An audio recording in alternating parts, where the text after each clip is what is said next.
Hello.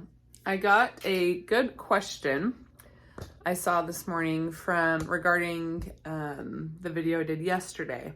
And at the very end, I said, if you gain weight and you didn't in fact rewire, you can always go back and restrict, because if you haven't rewired, restriction is still very tempting, right? And the person who messaged me and asked this question, which was a great question, I can totally see how this could be could have been understood this way. She said, isn't that everything like against what you've been saying, is that if you did gain weight and you didn't rewire, that you should not go back and then start again. And yes, you should not go back and start again if in fact you still want to recover. Like if you gain weight and you haven't rewired and you're like, gosh, dang it, I didn't do this the right way, but I still need to recover and I still really want this, I want to recover, then absolutely losing weight and going back to start that whole process over again is a horrible idea. But in this context that I was talking about, I was saying, like, if in fact you gain weight and you don't rewire and you're just like, I don't think I want to recover anymore, like I'm just not going to do this, and I think I like my eating disorder life, I don't want to live with an eating disorder the rest of my life, then you can go back and restrict because you haven't rewired. But that is not optimal. That is not what I'm suggesting. But I obviously, when I say that, I don't actually really hope that a client does that, but just so you know, like, and I guess part of why I said that was because when you don't rewire, you are going to always be susceptible to fighting that urge to restrict. It's always going to be something that you're having to constantly kind of white knuckle every day. And so, I guess trying to emphasize the importance of rewiring so that when you do get to that place where you've experienced full freedom, you will defend that with everything. Like you will find a way to never allow restriction to come in unintentionally even. So when you're sick, it's like, no. I cannot allow myself to restrict because I would never go back to that, because you've experienced life without your eating disorder. And I've never worked with anyone who's gotten to that place, who has fully rewired, who's experienced that freedom, and who has ever wanted to go back. I have had some people who have unintentionally fallen into a deficit or a restrictive state due to pregnancy or illness since being recovered, and recognized that it was a problem and wanted to get back to being like fully recovered again, because their life when they were doing better was so much more full of joy and happiness than it was when they were sick.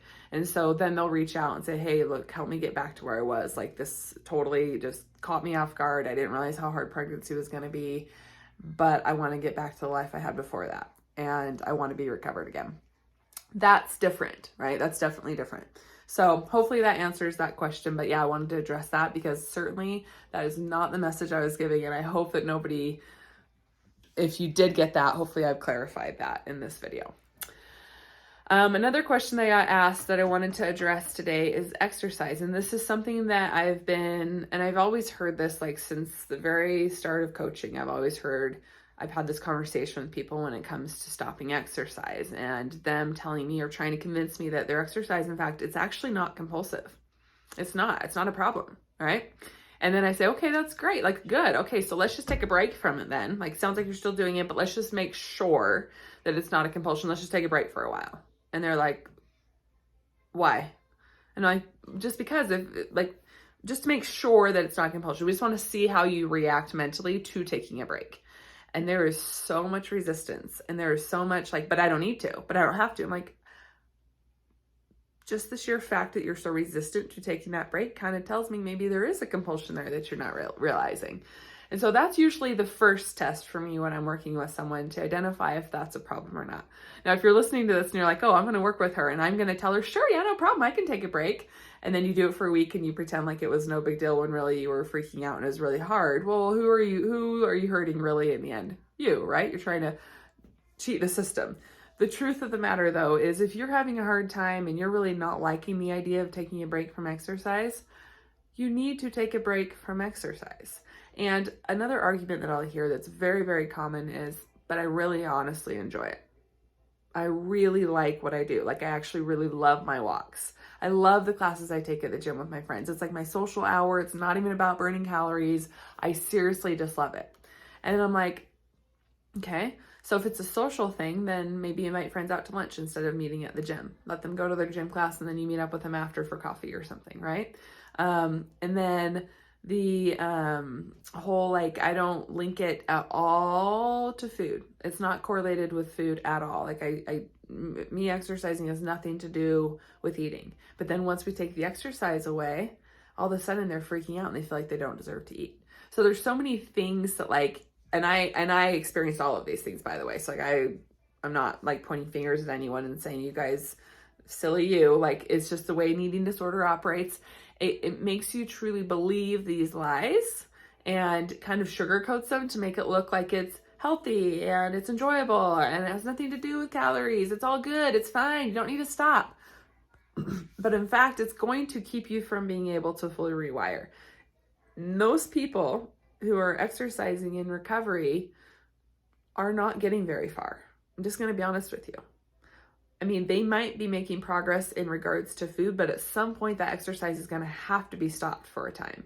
You're going to have to remove yourself from that for a time to show yourself and to be sure that you can eat unrestrictedly without any movement. And I'm so glad that I did that for various reasons. One, I wouldn't be recovered if I didn't. So there's a big one there.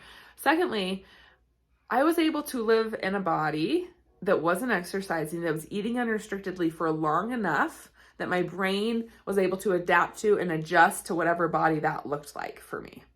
And I got to a point where I realized I was okay. It was okay. I was waking up every morning. My heart was still beating. My brain was working. I was actually able to function not having to exercise and not having to restrict my food. And so because of that, because I had that time kind of under my belt, I had that sense of security and confidence when I did bring exercise back in, that this really wasn't at all about changing my body, because I got to a place of acceptance in that body where I wasn't doing anything. But my fear in clients that are resistant to doing that is, let's say you even like cut down your exercise to 10 minutes of walking a day. That's what you're down to, 10 minutes of walking a day, and you refuse to let it go. And you're like, Becky, this is so much better than it was before. This is not a big deal. Like, I'm just going to keep doing my 10-minute walk because I can't fathom the idea of not doing it. But it's not a compulsion. Don't worry. It's not a compulsion. And this is honestly conversations that I'll have with people.